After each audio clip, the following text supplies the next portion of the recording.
Hey everybody, my name is Jake and I'm here with Ben and Bridget. Together we are your family ministry team at Faith Community.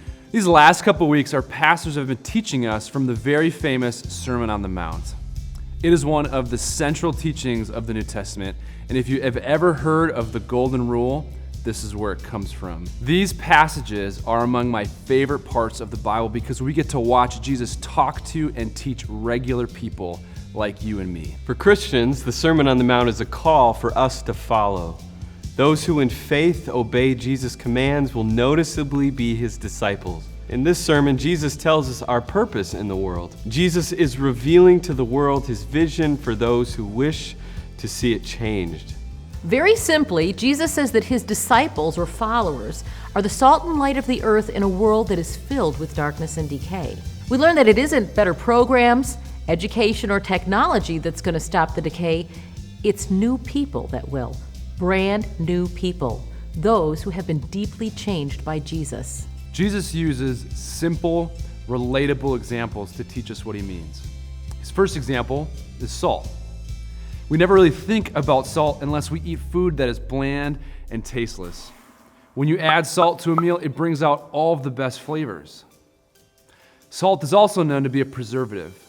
If you can imagine at all a time when there were no refrigerators, people would salt their meat and fish so that it wouldn't spoil. Jesus says we, his disciples who are scattered all over the earth, are there to delay the decay of the earth, just like salt keeps meat from spoiling. Just like salt also brings out the flavor, we are here on this earth to help others see that there is new life that Jesus gives us in the power of the Spirit. This is my favorite part. Jesus says that we are like light. If the sun disappeared, we would all notice it. Just one small light can light an entire house. A city on a hill with a light lit in each house can be seen from miles away. As we follow Jesus, we will shine brightly for him. What people will see is love, humility, meekness, mercy, and so forth. People are drawn towards this kind of light.